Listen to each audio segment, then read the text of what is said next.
Selamat pagi Pater, selamat pagi untuk kita semua. Kami dari Teologi 2021A akan mempraktikkan bimbingan konseling.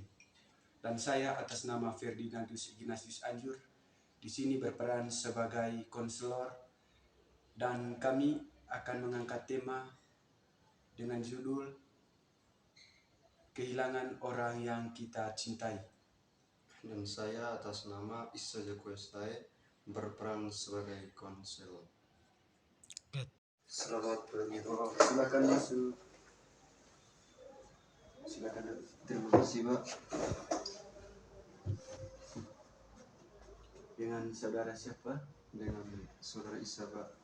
Oh, saudara Isa. Saudara Isa, asal dari mana? Saya berasal dari Kabupaten Ngada, Pak. Oh, Kabupaten Ngada. Tujuan saudara Isa ke Kabupaten Manggarai ini untuk sekolah atau mau bekerja? Tujuan saya ke Kabupaten Manggarai ini, Pak, untuk sekolah. Oh, untuk sekolah. Saudara Isa masih SMA atau sebagai mahasiswa? Saya sebagai mahasiswa, Pak. Oh, mahasiswa. Kira-kira saudara Isa kuliahnya di mana? Di Unika, Pak. Di Unika 1 Palu Serteng. Ya, Pak. Sekarang sudah semester berapa saudara Isa? Sudah semester 3, Pak. Sudah semester 3. Berarti sekarang sudah mau naik semester 4 ya? Ya. Tujuan saudara Isa ke tempat saya ini untuk apa? Tujuan saya ke tempat Bapak ini untuk menceritakan atau menceritakan masalah saya, Pak. Oh, masalah. Oke, silakan saudara Isa, silakan menceritakan masalah yang dihadapi oleh saudara Isa. 1 tahun yang lalu, Pak, kami sekeluarga mengalami kehilangan seorang ayah yang kami cintai. Kami tidak tahu entah bagaimana, karena awalnya hanya sakit demam biasa, dan kami berusaha pergi ke dokter untuk meminta obat, periksa. Terus dokternya sudah memberikan dengan obat, dan kami secara rutin memberikan obat itu, tapi sakitnya tidak sembuh-sembuh, Pak. Terus kami pergi lagi ke rumah sakit lagi. Mereka dari rumah sakit bilang harus dengan pasiennya bawa ke rumah sakit, Pak. Dan kami pun pulang dan kembali lagi ke rumah sakit itu dengan pasien. Sampai di bawah diperiksa, bahkan sampai di romset,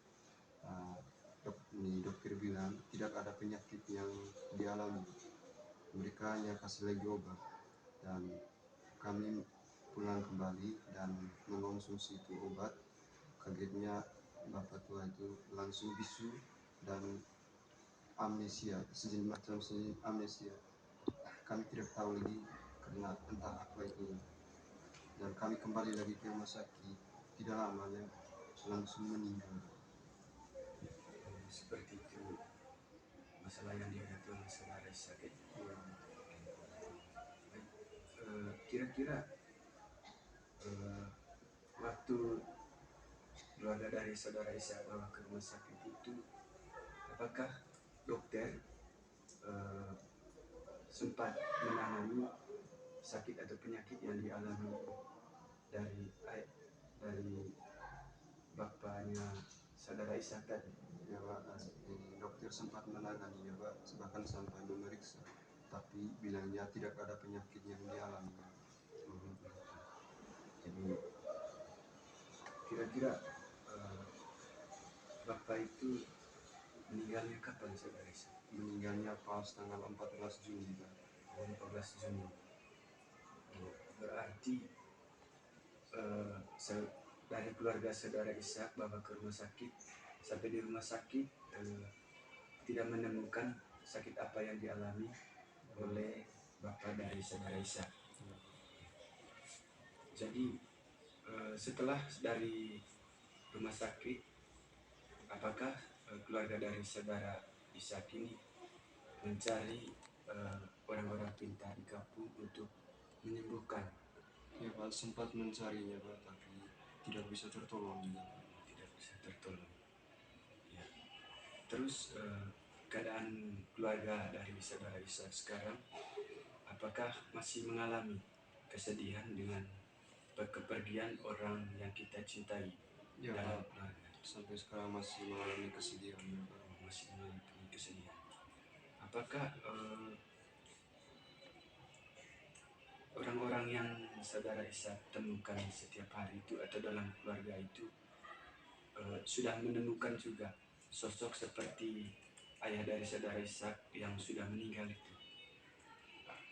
Belum bisa ditemukan lagi. Berarti kasih sayang dari Bapak Ishak yang sudah meninggal itu belum bisa digantikan sama orang-orang yang kita jumpai setiap hari. Ya. Oke.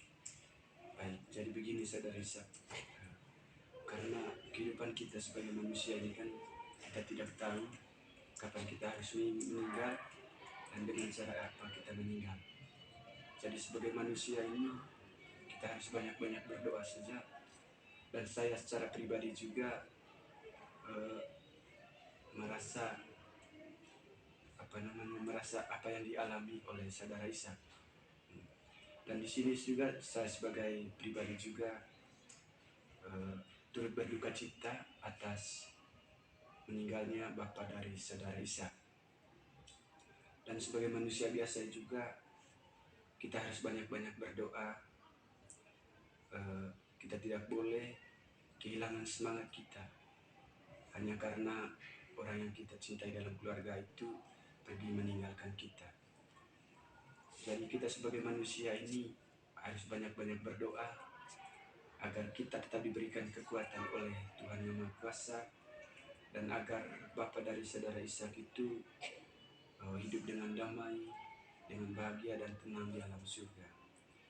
Jadi untuk saudara Ishak, karena saudara Ishak tadi sebagai mahasiswa, saudara Ishak tidak boleh patah semangat, tidak boleh kehilangan harapan hanya karena orang yang kita cinta itu meninggalkan kita. Karena mereka itu sudah berpisah dengan kita. Kita sebagai manusia yang masih berjalan di bumi ini, kita harus banyak-banyak berdoa. Dan dari saya juga sebagai penasihat di sini, saudara Ishak harus banyak-banyak berdoa dan tidak boleh patah semangat, tidak boleh menyalahkan orang lain ataupun Tuhan, bahwa dimana karena kadang-kadang juga pikiran kita sebagai manusia itu, ketika orang yang kita cintai, orang yang kita sayangi dalam keluarga itu, kita sering menyalahkan Tuhan, bahwa dimana pikiran kita itu Tuhan itu tidak adil. Tuhan itu tidak adil karena mengambil orang yang kita cintai dalam hidup kita. Jadi sebenarnya tidak seperti itu. Karena rencana Tuhan itu kan kita belum tahu. Jadi begitu. Jadi untuk saudara Ishak juga tetap semangat, tetap berdoa agar dalam hati kita harus merelakan dengan kepergian orang yang kita cintai.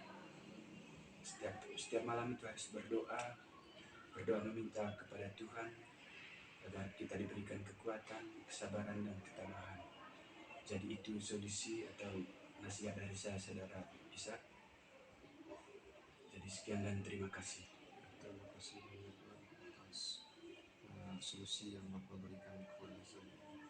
Oke, baik saudara Ishak. Saudara Ishak habis dari sini nanti langsung saudara Ishak tinggal di kos atau di keluarga? Saya tinggal di keluarga. Berarti dari sini nanti langsung pulang rumah. Oke, jaga kesehatan. Hati-hati kalau kita pergi ke kampus atau kemana saja, kita harus selalu berhati-hati dan jangan lupakan Tuhan, dan selalu berdoa sebelum tidur atau sudah bangun, kita harus berdoa. Sekian dan terima kasih saudara Ishak.